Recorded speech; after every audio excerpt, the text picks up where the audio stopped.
I'll give you the. Yeah. Ready? Yeah. Okay. And Okay. Did you give it? Is that the signal? do you want me to start it again? No. Okay. Hey everybody, you've got the Wrecking Crew Comedy Podcast. I'm Mark Arts. And I'm Vito D'Amico. And we scored heavy today. We've got a really awesome guest. His name is Adamm Liley. You may not know the name right offhand, but if you watch Trailer Park Boys, you probably do. He's the director of photography for Trailer Park Boys. Is that right, Adam? Is that how you say it? Yes, but I think you're wrong about the big score.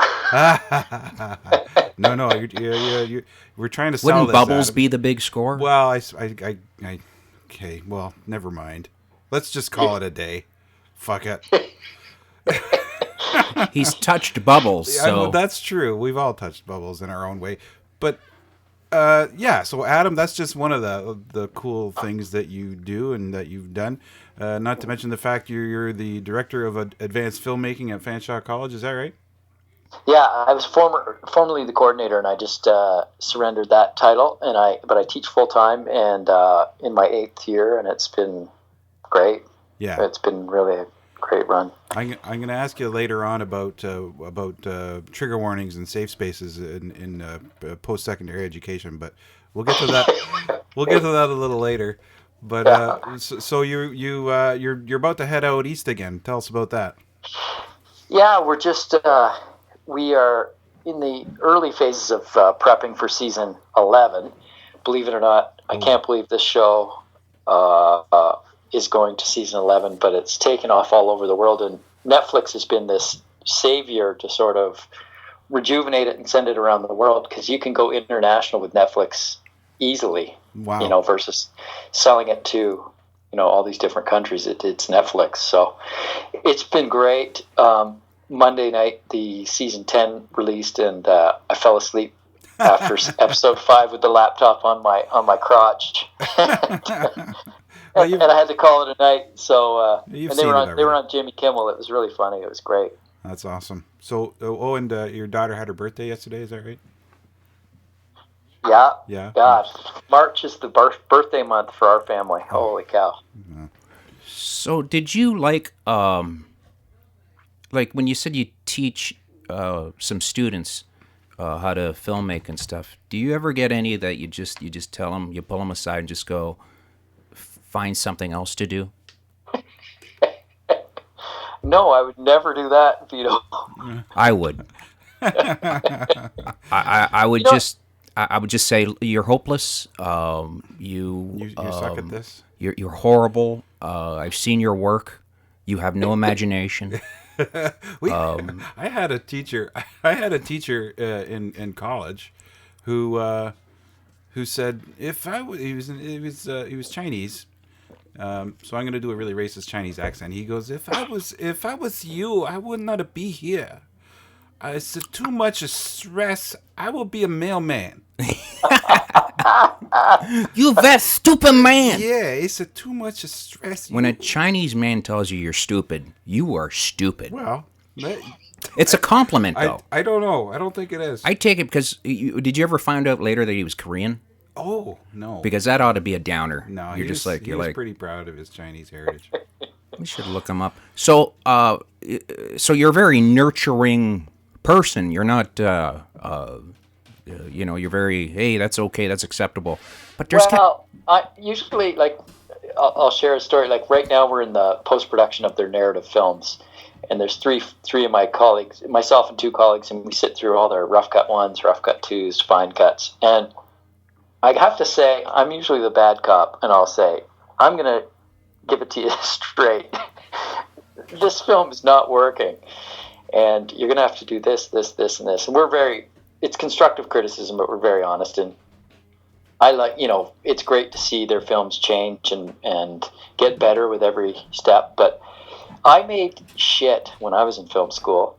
We all made shit, and that's what makes you a better filmmaker. And of course, I could never say that to students. I could never take, a handful of students on the first day and say, you know what, I can already tell you're not going to make it. Because if that were the case, when I was at Delaware Central Public School, I would have been the one they were telling me that too. But not even not even. I would do it as soon as they walk into class before they even show any work. Yeah, they paid a lot of money to be there. I know, but I'd be like, first of all, you're overweight. Okay, yeah. You've got to join a gym. First of all, I don't know how that's helpful. I don't know. It's probably why I don't have that job, but or a good paying job. That's probably one of the big reasons. Yeah. But as soon as they walk into the door, I would just the guy that thought he was cool. I'd punch him in the balls. You know what? Nobody's listening, anyways. Did you ever just think that? Of course. No. Oh, you talking to him? All right. Sorry. Yeah. No, because and here's the thing, because after about my first year, you think about, oh my God, what's this person going to do? You get surprised more often than not. You're like, He's working where? She's doing what? And holy fuck, she's the vice president of CBC? Yeah. No shit. She's terrible. Because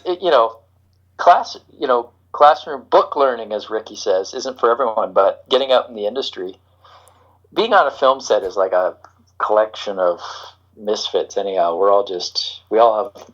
It's many issued people. We have many issues. Yeah, dysfunctional families. Have you ever worked with somebody that you just? I like watching the when they just go, they can't. This actor can't, is just painful to work with, or this person had quirks, and I've had to deal with people like that where you just have to kind of grit your teeth and go, oh, here we go. It's going to be one of those days, which I never understood, because it's kind of like, you're doing stuff that should be fun, but some people just take it a little too, I don't know, weird, or I don't know. I get it. It's a job, but you don't have to act like a douche.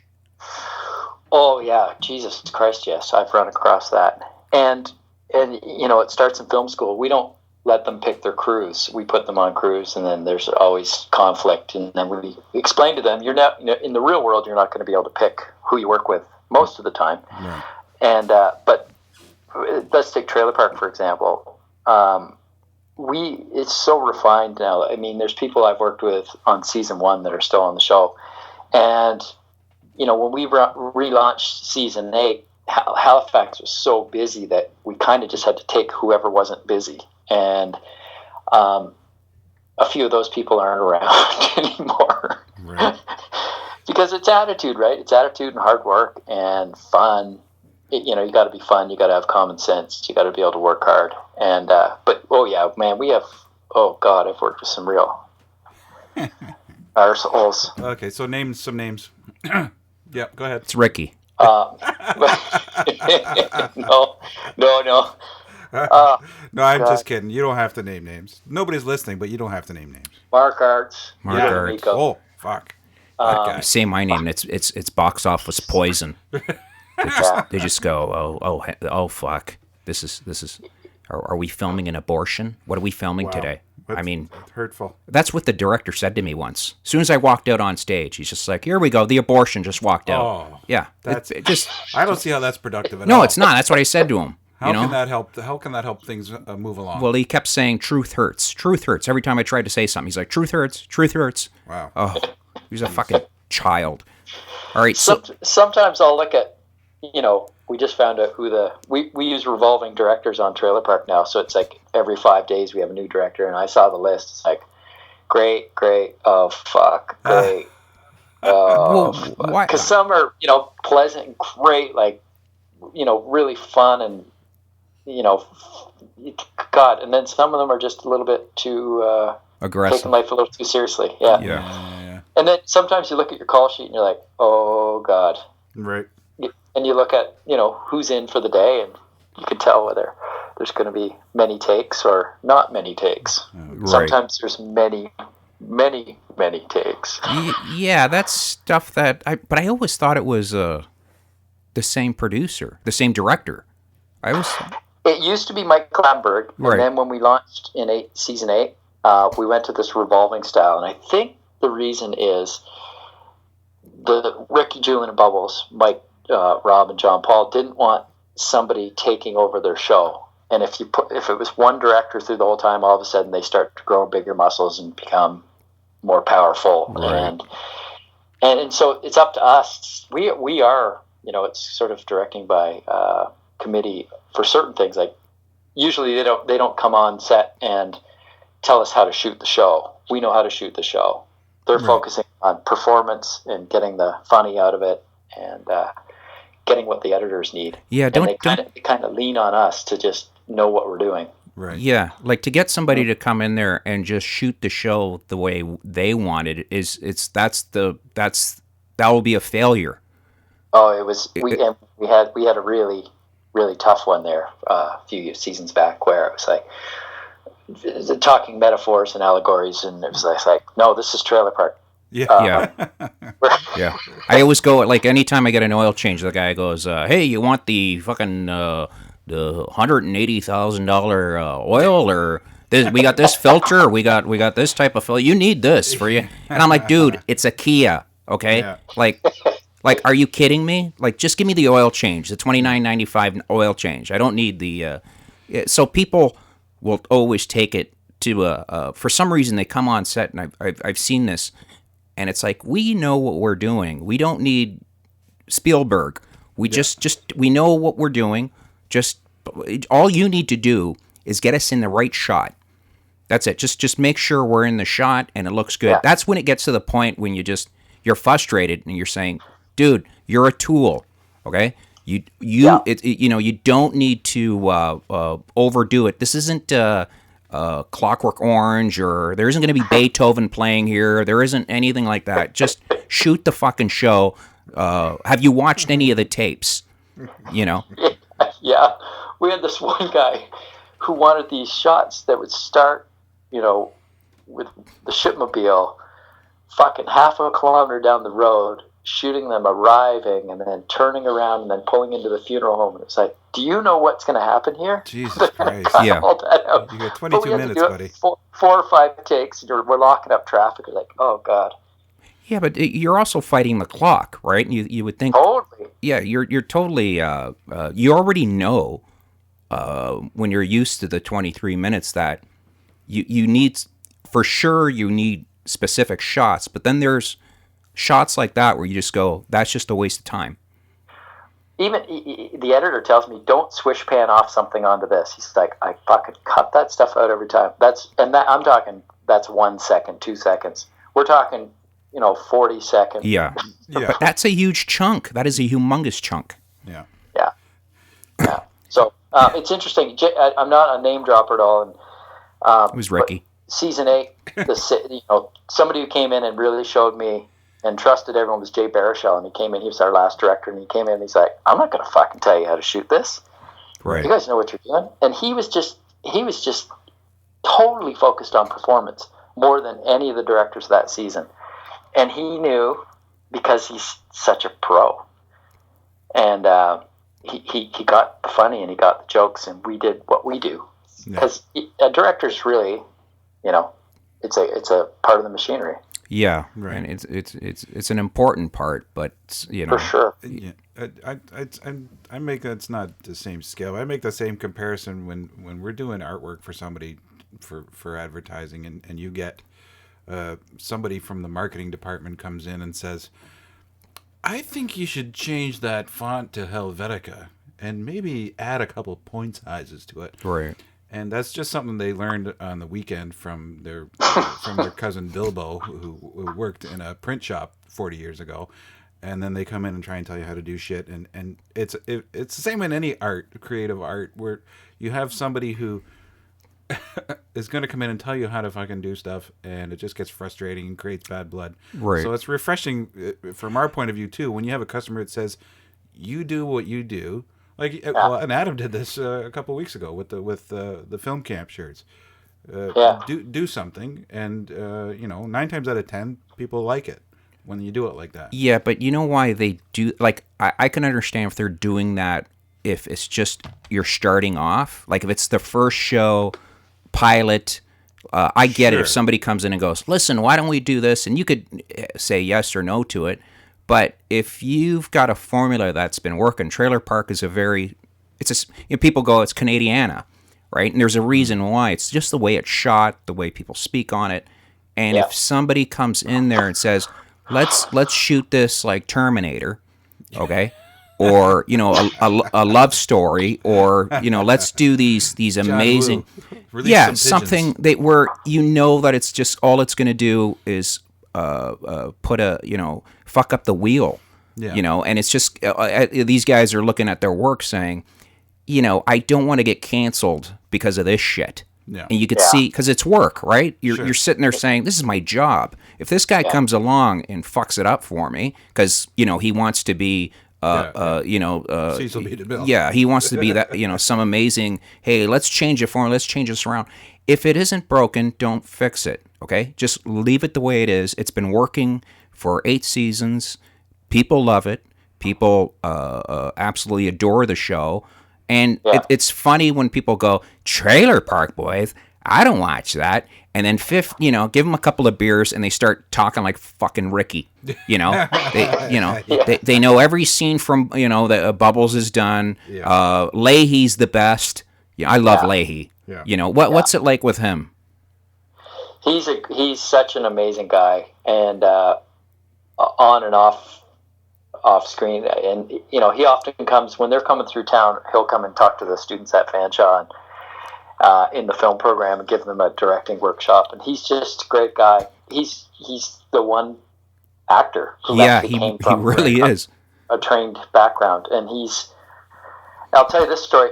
When I first moved to Halifax, this was just before Trailer Park had started. I went and saw a play of Mice and Men, and there was one actor in there, and I was just like, who is this guy?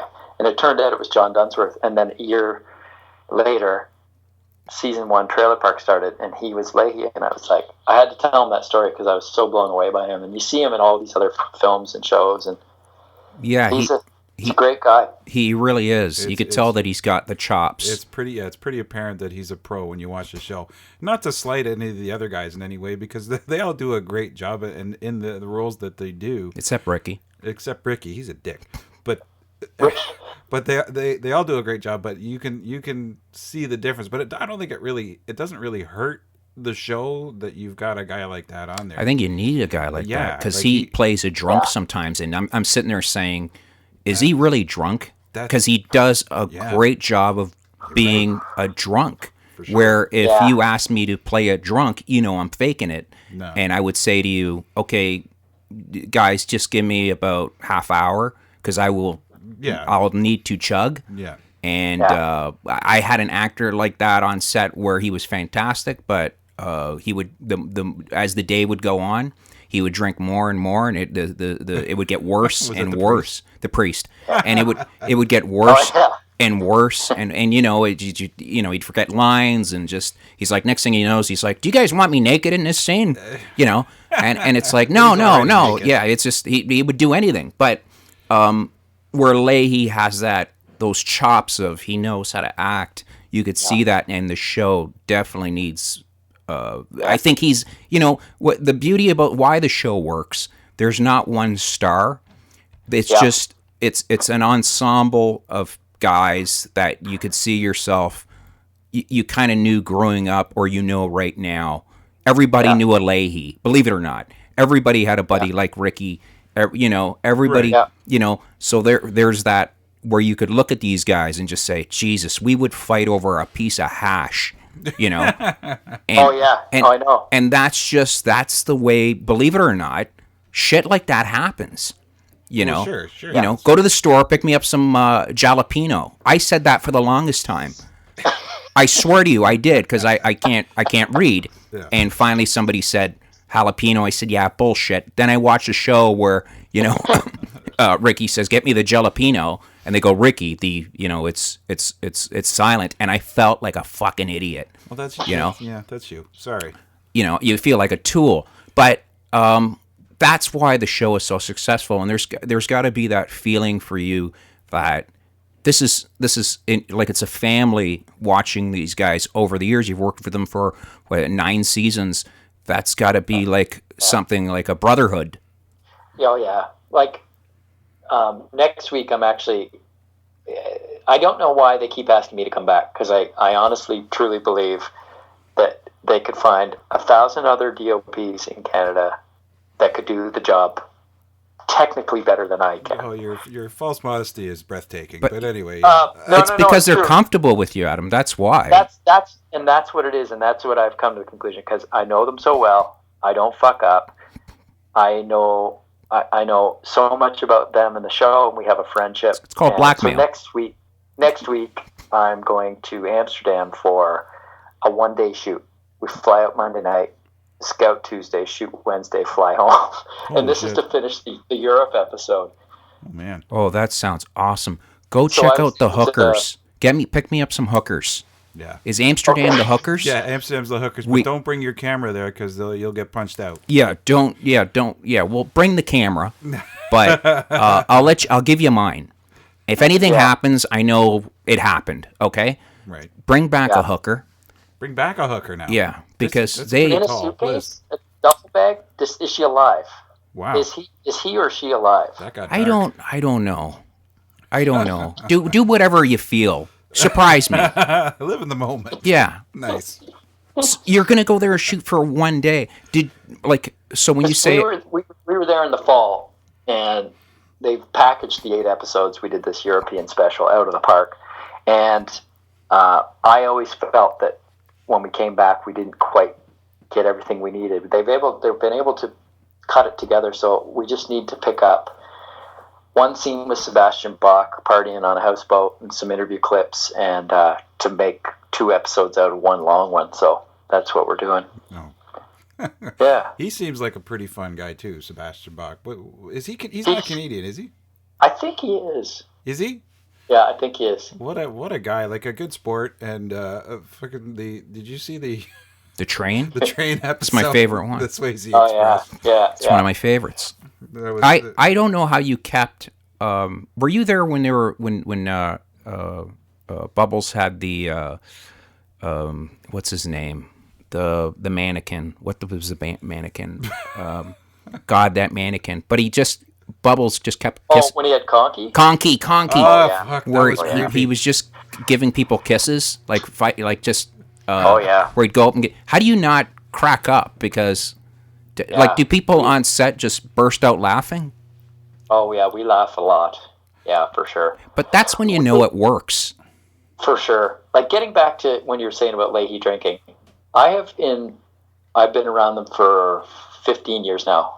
He does not drink. He's never had a drink ever in my entire existence around him. He's just such a good actor. But I'll run into people and they say, "Oh yeah, you work on Trailer Park. I met John and Pat. Leahy and Randy there at my college. They did a show, and Leahy was so liquored." So he's able to trick people that well, Wow. because he doesn't, not at all, ever. And I don't know if it's because he had problems earlier in his life or whatever, but he doesn't. So people buy him drinks all the time, and he's able to do the bait and switch. And Yeah. Randy must get lots of free drinks. Randy drinks. Oh yeah, you could tell he drinks. Like, that's not fake. That and But they're all great guys, and they're all great actors. Everyone's got their, when I look on a day, call sheet day, and it's like Ricky, Julian, and Bubbles in every scene, or Leahy and Randy, or Jonathan Torrance, J-Rock. Oh my God! oh God, he's funny. 3 takes. Jonathan is great. He's a great director, and he's like our favorite, one of our favorites. There's Ron and others, but Jonathan is amazing. Yeah, he's been on. Remember, you used to have Jonah Vision years Yeah. ago. Didn't he do Talk Soup or something too? He did. Yeah, that was was like that a him? talk show kind of thing. Yeah, with That was Jonah Vision. Oh, okay, right. Yeah, he's been on. Yeah, he's been on the show for quite a while, but he is funny as shit. Oh yeah. Oh, And everybody knows that guy too. yeah, everybody knows he's as white as from the neighborhood. toast. Yeah. And then all of a sudden you see him come on there acting the way he does, and he's just, it's hilarious. Yeah. So there's all these little hooks of the show that get you where you just go, yeah, I know, like I know his character, and I know what he's doing. It's hilarious. You know, he's sorry, you know who I miss? He passed away though, and that was the greasy Phil burger. Collins. Phil Collins. Fuck, he was so funny. That He was man. funny. He Get nervous and belch. Really loud. but he was so funny. Like, he knew his timing. Him and Leahy had such timing. Okay, that you couldn't write it. I mean, just the timing between the two, and that's something that I really enjoyed, and I was so saddened to hear that he passed because fuck, he was so funny, that man. He was really great. I remember the first scene we shot with him. We were in some shitty motel, abandoned motel down on the South Shore of Nova Scotia, and it was the first time we saw him with the gut and the T-shirt that only Jesus came halfway Christ. down. Holy and Bubbles couldn't stop staring at it. He goes, "What are you looking at? What are you looking at, my gut? I'm looking at your shirt." I know. Oh, he was great. I know exactly. Oh God, he was, and he'd always wear those shirts. Oh fuck! And then his son with the Camaro. Oh yeah.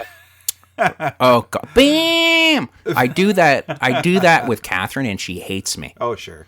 I'm like, give me a bam. I don't think there's very many women alive that actually do. No, like that. they just they hate that. They don't get it. They don't understand us. Man, was that man funny, and it sucks. It really does. What about Alex Lifeson? He looked like was having fun on the show. They all do. I think didn't Bubbles Smith go to a Rush concert and performed? That ought to be one of the coolest experiences of your life. I think that's the great part of the show is they can bring in people like that. And I did this half-hour special called Trailer Park 101, and I was living in Toronto. They put me up in Toronto for 3 weeks, and I was cutting it at Showcase on Bloor Street, and I had to go. Alex was going to voice over it, so I had to go to his house in Rosedale, and I couldn't believe the house, and I couldn't believe I was dropping a tape at Alex Lifeson's house. That's awesome. And then he came in to record it. He is one of the nicest guys you'll ever meet. But yeah, it's I don't mean to say it like that, but you're kind of surprised when you meet rich and famous people, right? And they're nice. Yeah, that's, you know what I mean? Yeah, that is really sweet. Sometimes you almost want them to be dicks because you just think, well, there's no way this person could actually be nice in person too. Well, you know Not what's to mention being super talented and cool. What's amazing about Alex, and they're so nice that Neil Peart won't even talk to you because he feels like no man is. Neil Peart has that thing where no man is bigger than another man. You don't need to come up and shake my hand, and like that just shows you like he's beyond Canadian. Yeah, right. It's super just Canadian. Yeah, he's like a super nice guy, and the other guys are just it's a Canadian band. Again, if this was a metal '80s band that were famous for 2 weeks, right? They would be like, "Fuck you! Do you know who I am?" That's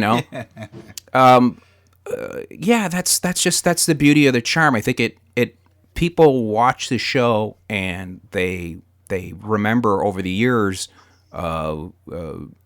certain things that you remember when you were a child growing up watching other shows that now you grow up and watch them. They bring in these wonderful memories. Yeah. Exactly. So is Bubbles still involved with music? Like he was a guitarist with Sandbox, right? He's still always playing around and jamming with people. And here's a bit of I don't think this is a spoiler alert, but in the fall we're going to do another Out of the Park specials, but we're going through the States, and the boys are going to be up playing with Guns N' Roses at a show. Nice.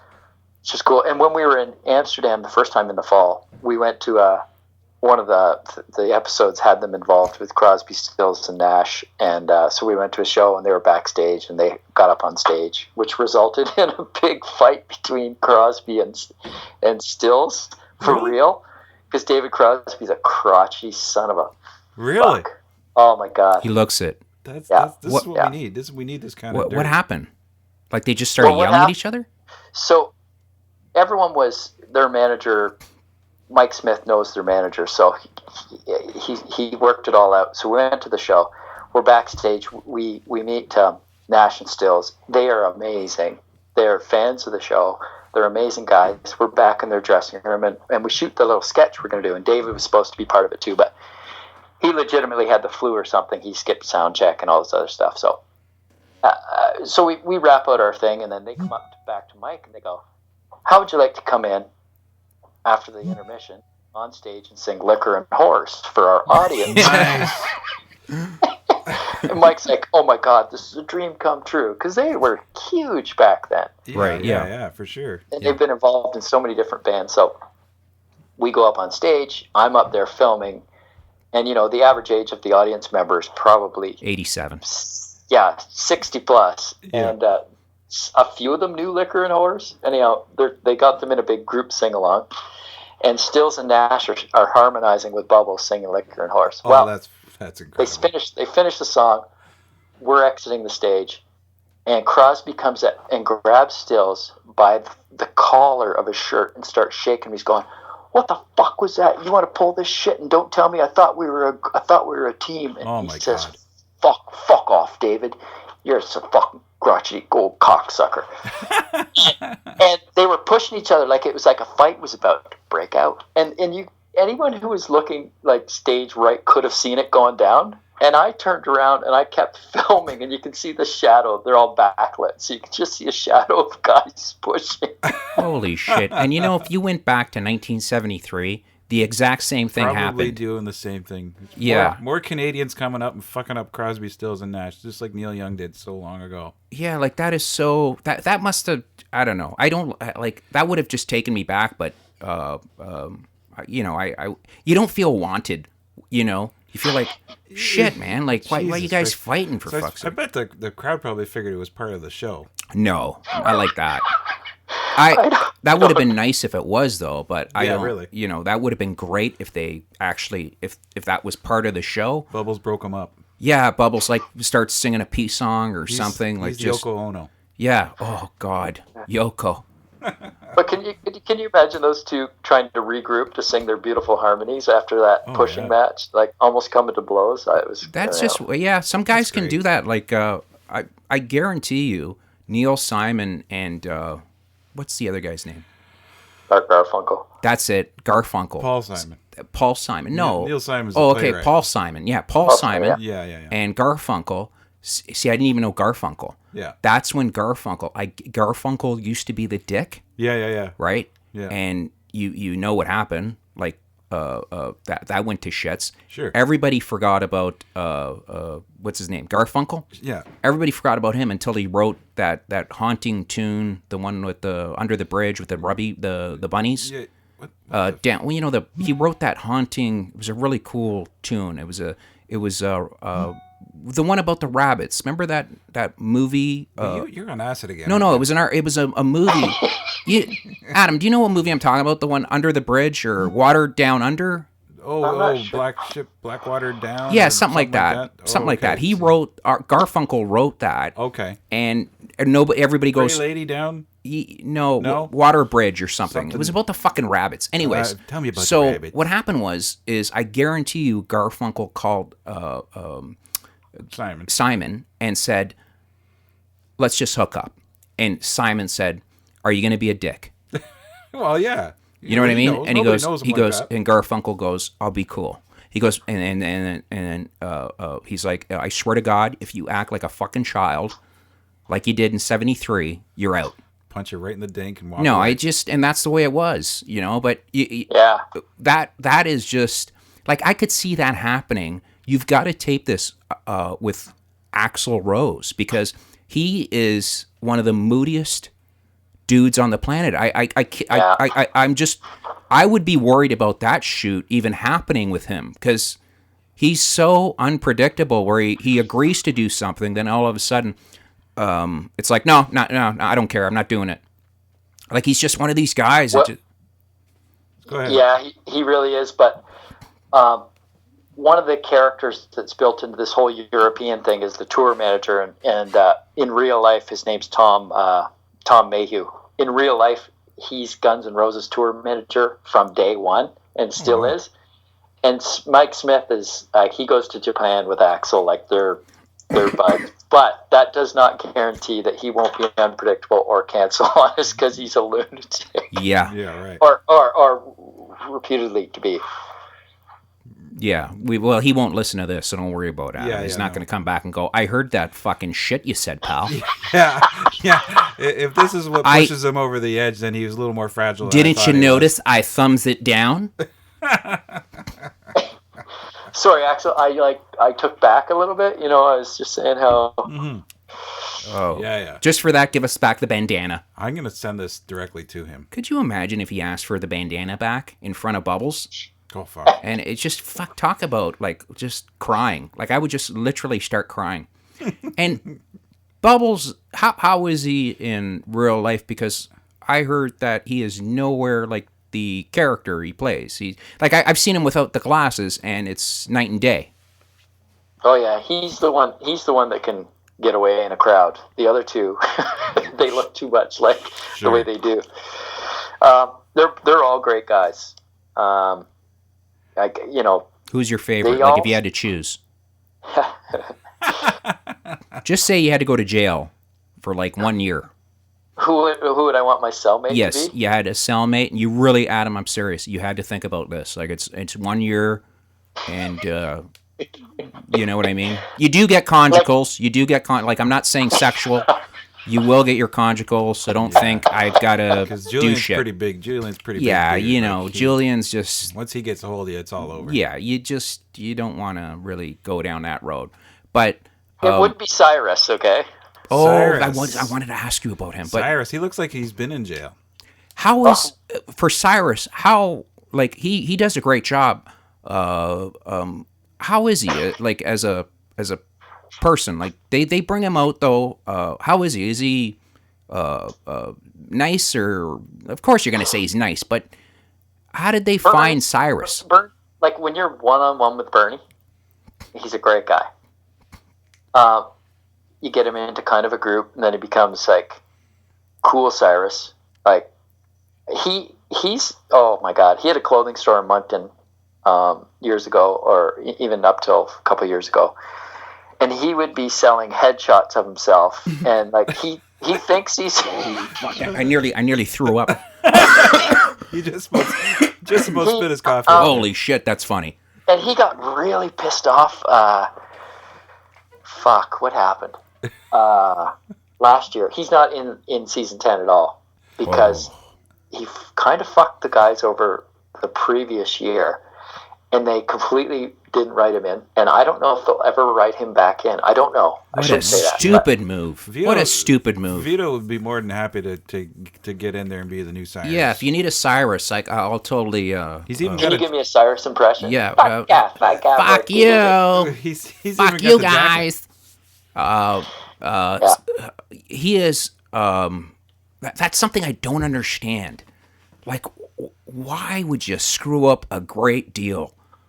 Like I would, I don't know. I don't get why people do that. They don't have the ability to take a couple steps back and look at the big picture, I think. Like, well, you always got to think that they could always find somebody else. Don't think that, unless you're in Lord of the Rings and you're looking like fucking Gollum, then I understand you're kind of going to be a dick. Right. But that's what happened with Corey and Trevor originally. Yeah. Listen, it's happened, and it's happening again where, Sam Wasco or Cyrus, where they're like, what the fuck? I'm only in for 1 day all season. It's like, well, think about it. Who are the stars of the show? You're like a bit character. Yeah. Can a season go without you? Yes. Could a season go without Cyrus? J-Rock? No. Ricky, Julian, Bubbles? No. Leahy, Randy? No. Yeah, right. They got away with Corey and Trevor for a couple seasons, and so don't rock the boat. Yeah. Just ride the train and enjoy the ride. I think. Yeah, exactly. I would be like, I'd be grateful they got me in for one. At least they're fucking thinking about me. Right. If you're not written in, that hurts. Sure. But if you did something to provoke someone's thought pattern to say, yeah, I just. This is gonna. It's more trouble than it's worth. Exactly. And I had one actor. They did an interview. The person asked. Of course, they did an interview with me, and they asked me about stuff. And I had one actor from the show. I told Mark this story where he called all the other actors in the show to say why wasn't his name in the paper, and isn't that bullshit that his name got in the paper?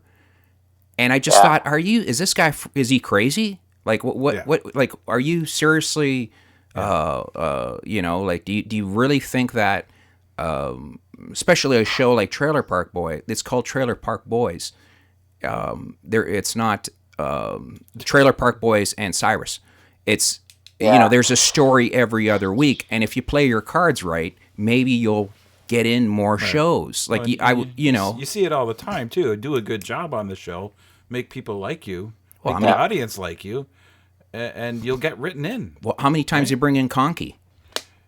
Yeah.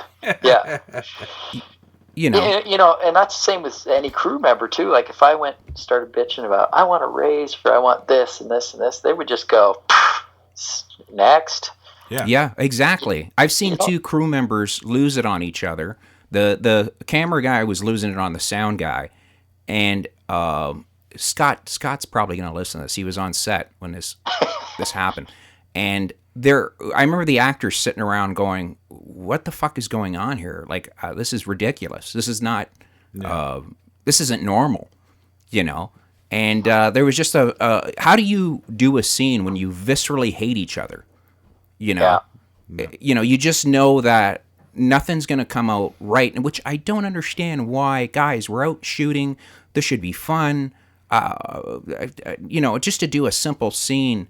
I remember one guy, I told him, me and Harry Edison were going to do where I beat up people downtown St. Thomas. Yeah, that was good. Yeah. And all it was is me jumping out of a car, running up to people with a baseball bat. That's it. This one guy, Mike, who we needed to shoot, he wanted the scenes written out. Like exactly, what do I say in the car, word for word. And I'm like, are you? Me and Harry's a professional actor. He works. He's worked at Stratford Festival, so he knows his stuff. I suck, but I could play angry, so I know what I'm doing. And this guy wanted everything written out and stop. I need this from you. And I'm like, dude, you just got to shoot the thing. Don't worry about the rest. This clip is not even 30 seconds. Like, just shoot the fucking thing. And I just don't understand why people go a little overboard and think, no, listen, I've got to argue with somebody instead of just do your job. If you're brought in to do sound. Don't worry about what everyone else is doing. Worry about your sound. Yeah. No, I agree. It's a weird, and you do notice that why people go further and why you end up back there is because they notice that you do your job, you do it right, people like you. It isn't that, let's bring Adam back for fuck's sakes, or because is anybody else available? Because if that was that's got to be a hurtful like that would hurt me if they didn't invite me back. I would be like, guys, what the fuck? What did I do? Like that would really hurt. If you've ever really want to know, I'll tell you. But you know what I mean. Like if you're doing it's different if you're doing like a job, but if you're if you're out shooting stuff and they're like, they have an idea and they don't bring you on, or you find out they're shooting stuff without you, I guarantee you that would hurt. Oh, sure. Because you would sit there and think, well, what did I do to, and sometimes it just works out that, hey, it just, you're not part of the plot, but it's okay. At least you can look back and think, hey, as long as I did a good job, you have no worries. But if you're ruffling feathers and being a dick, then you could think back and, years later you'll be bitter, sitting at the bar and just going, I could have been somebody. I could have been a contender. And it's just, people laugh about it, but you know what? For a show like that show will go down in history in Canadiana, right? It will go down in history. There are people, I've been in the States, they know the show. Everybody knows the show. Sure. Yeah. So it's something that I don't know. I don't get why you wouldn't want to. What I love about the show? It seems like this, and tell me if this is right, Adam. Where it's so big that when you guys go shoot it, you don't know how big it is. Yeah, for sure. Like we operate in a real trailer park, in Bible Hill, Nova Scotia, just outside of Truro, and we barely get any fans around anymore. We get some, like we had some freaky fans who drive from Edmonton on their summer holidays. Oh, shit. And that's cool. And everybody's embraced, like, but we just have fun and shoot the show. And, you know, if we're shooting downtown Truro, we get a bigger crowd, or if Snoop Dogg's in town, we get a bigger crowd. But we just make it, and it's just, it has become this phenomenon. Like, Yeah. you know, it'll go down as one of the biggest Canadian shows ever. Oh, for sure. It will. That's pretty cool. I guarantee you'll go down with Beachcombers, Yeah. shows like that, where it's there's a time in life, in the history of Canadian television, that where people will look back and go, this was during the 70s, this was the 80s, this is what they watched in the 90s, this was 2000s, but this show, this trailer park show, this sparked all over the world. This is like, they're huge in Ireland. Yeah. Like in Ireland, they go nuts for them. Huge. Yeah. And because they're all drunks over there, Well. and they think they're watching a true documentary. Yeah, Caravan Park. Yeah, Boys. they actually think that this is a documentary. You know, it's like Spinal Tap, where you know, like real rock stars. Eddie Van Halen will sit there and go, "What the fuck are people laughing about?" Here's something that not everybody knows: is Adam was involved with This Hour has 22 minutes not too long ago. This hour has too many minutes. Yeah. This one does. That show's been on for 22 seasons, right? It's been a long time. Yeah, Tell us, I think, yeah, and they're renewed for one more next year for sure. tell us about your experience with that, Adam. So, I don't know when it started. It was on the tail end of when I was still living in Nova Scotia, and I would do Trailer Park in the summer, and I would do 22 minutes through the winter months, and I was a field producer, so What a gig!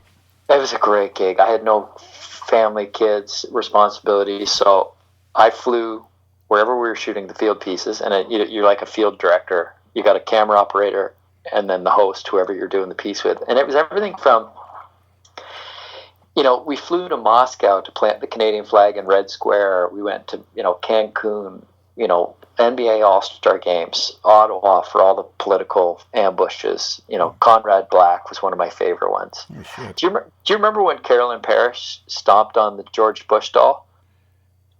It was became a big thing. Yes, yeah. She basically got removed from office right away. That was us, and that was me who said, "Hey, why don't you just?" Oh, she no. did Oh it. no!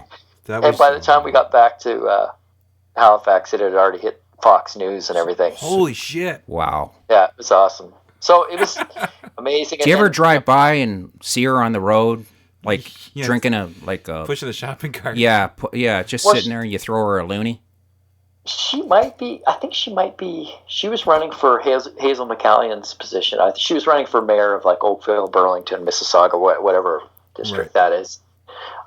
She did all right. Yeah. She said she had to run. She had to stay on. She stayed on as an independent. She was like, I didn't want to. She wanted to leave the Liberal Party anyhow, so she was okay with it. How un-Canadian is that to just Step shit on an her for effigy that? of, even if it is George Bush. Who cares? Yeah. I think Yeah. that's hilarious. That's awesome. You know, and that's the whole Yeah. point of that show. That's where, where Trailer Park Boys, you can get away with ridiculous situations because people will go, well, they're a bunch of stoners. They're, you know, this is what is expected. Right. But if you, to me, I thought, you know, This Hour Has 22 Minutes is a comedy about news.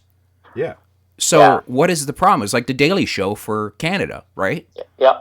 So what I find that just I would be kind of really bummed by that to have backlash like that when it was just she's just stomping on George Bush, and fuck, who wouldn't want to stomp on him? You know. Oh, I agree. You know, I miss you know, Rob Ford, and you know, he passed away this week. Was it this week he passed away? Yep. He was battling cancer for a long time. And you know what? He was always on the news, and I loved it. I remember watching CNN, and they go, breaking news, the Toronto mayor, Rob Ford, today admitted in doing cocaine. And I remember laughing so hard, going, that is so Canadian. That is so hilarious. And where the House, the Parliament would not talk to him. Nobody would talk to him. Yeah. You know? And he's standing there by himself, and it was like the funniest fucking thing. Yeah. Like this is he was like he could have easily have been in an episode of Trailer Park Boys, easily, and Easily. yeah, He was Chris Farley, but not on purpose. oh, he was so wonderful, and you could not agree with his politics, but as a human being, so what? He had a temper. He did cocaine. Who hasn't? Really? I mean, but to me, I just loved his, I don't know, his zest, the way the guy, like, not the way he smelt. I don't know how you say it. You're not the only one, obviously. I mean, lots of people lined up for the funeral and it's a shame. But I called somebody this morning because I don't you think that was he as big as this funeral? The whole, like, my God, they were treating him like he was Gandhi or something, dying. Well, yeah. I think the news kind of felt sorry that they maybe probably made him into some villain. That could be. I mean, and another way to get people to talk nice about you is to die, right? That's the other thing too. So right. It was reminiscent. It was like Jack Layton-esque, but Jack Layton stood for so many more. Yeah. Like he coached a football team, and was a politician, a mayor who did some things he promised he would do, and he was good to people. Like he would return phone calls and knock on doors. Yeah. Isn't that what politicians are supposed to do? Yeah. Yeah. But then he went into homophobia and the cocaine and the crack. Oh, big deal. I don't want to see some guy waving. I just did an interview with a tranny, a good-looking one, and you know what? I'd hit it. I would totally hit it. But what bothers me is if I'm out with my kids and there's if there's a parade and they're jumping around like imbeciles, I don't get that part of it. And I get why Rob Ford's like, I don't need to be in the parade. I don't need to be. I get that. And I think that's why people enjoyed his honesty. I don't need to be there. And more people dug in and wanted to find out, hey, he did cocaine. And then you find out that the weasels that taped him. See, everybody's got a fucking self. Everybody's got nobody's ever going to, it's funny. We could get Rob Ford admitting to doing cocaine, but we can't get Bigfoot, So he's sitting there, the guy who took the tape is like, I wanted to bring this in to show people about Rob Ford, to show the personality of Rob Ford. Meanwhile, this weasel was asking for $100,000. Right. And I'm thinking, you brought a guy down just because you wanted money, not because you think, the truth needs to be told. Yeah, the public has a right to know. I'll tell you right now, if Robert Kennedy, if Kennedy was alive, not Robert Kennedy, if John Kennedy, fuck, I can't get anybody. That's all right. If Nostradamus was alive today, people would say he's an idiot. Oh yeah, sure. Like the stuff that he did. These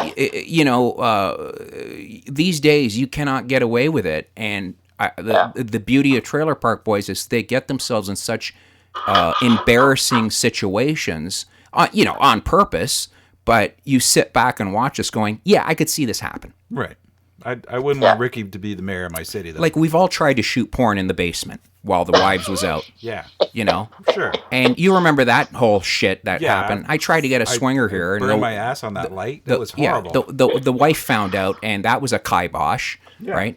But it's just, we've all done incredibly stupid things that we're kind of proud a little bit, Sure, Give it time. We'll be proud. Time makes you proud of that kind of stuff. Hey, time, cocaine. Yeah.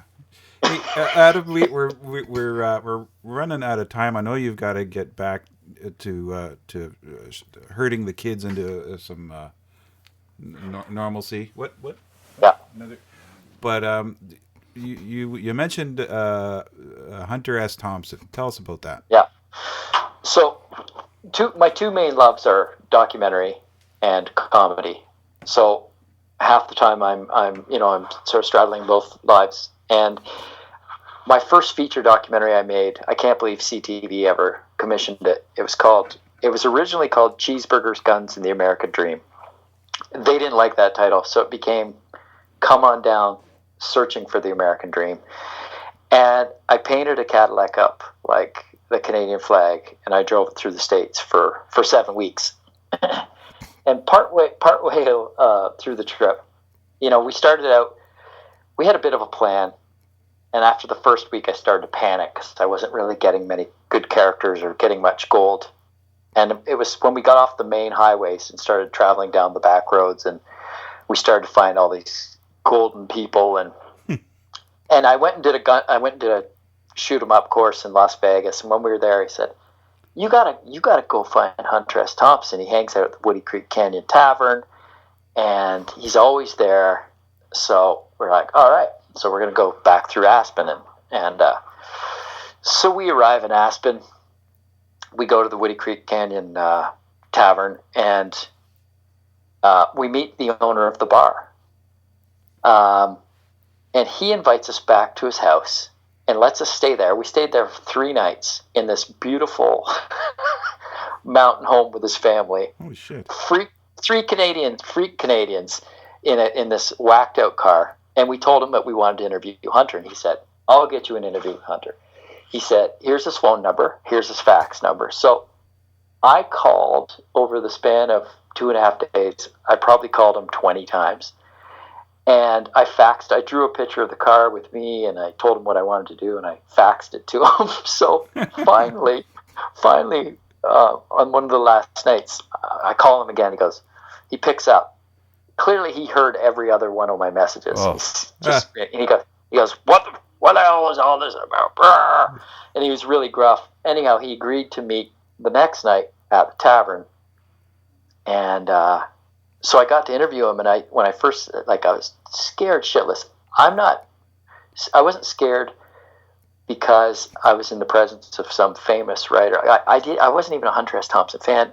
I knew of his work. I knew what he represented and stuff, but I just knew the stories that I heard over the 3 days hanging out at the owner's house. He was terrifying. always, on the edge. Yeah. So we start the interview, and he says, "How long is this going to be?" I said, how long can I have? He says, 7 minutes. Whoa. Well, we sat there for about 3 hours. I got so drunk with him. And I didn't drink the whole trip until that night, and I could not drink. And That's he was awesome. slamming drinks down and smashing his cigar out he had these motorcycle gloves on, and it was phenomenal. And then I finished the film, and I sent him a copy of it, and he watched it with the bartender. And shortly thereafter, he committed suicide. Oh, so man. I think that I was responsible. It sounds like one of my works. Oh God! So he's not a fan then. Oh, No, I think he said he enjoyed it or whatever, but maybe Holy that was shit! it. His He's like, his "This last is words what were, I've been-" "Fuck this shit. I'm out. I'm out of here." This is too close to Canada. That's an amazing story. Holy shit! But to get drunk with him like that, I mean, that is like getting hammered with Elvis. You know, really? I mean, It was pretty crazy, and he was there to meet his editor because he was just finishing the 50th anniversary of Playboy article that he had written. So they were just putting the finishing touches on it, and I'm trying to tell him how my dad's got a big Playboy collection back in his bedroom in Delaware, and he's like, "I don't fucking care about your dad's Playboy collection." I'm trying to relate to his writing in Playboy to my dad's Playboy collection. yeah, no, not interested. and what I loved about Hunter is he had no filter, Yeah, no filter, No. and that's what I loved about the guy. He said whatever was on the tip of his tongue. you're right or wrong. I saw. I don't know. It was on the internet. It was one of his daily schedules, a routine for his. He'd get up at 11:30 in the morning or whatever. Sounds like me. And then he'd do some weird drug that nobody's ever heard of. Oh, I know. And then he'd write for a while, and then he'd maybe have a sandwich or not, or just have some Coke, or and then go write a little bit more. Then he'd go drink a fifth of scotch, and just completely abuse the shit out of his body. I mean, he was killing himself anyway, right? Yeah, but he would. You ever see he would have like a little shooting range?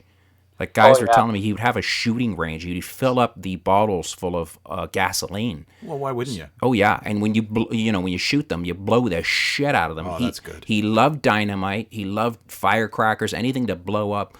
It was like he, sometimes, it was like childlike.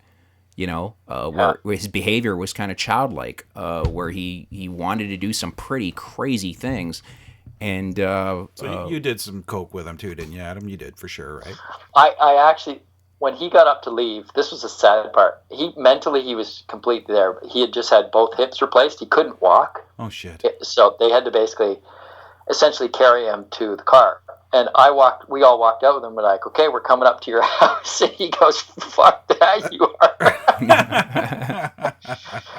But getting back to the shotgun thing, he got into this phase where he was doing shotgun art.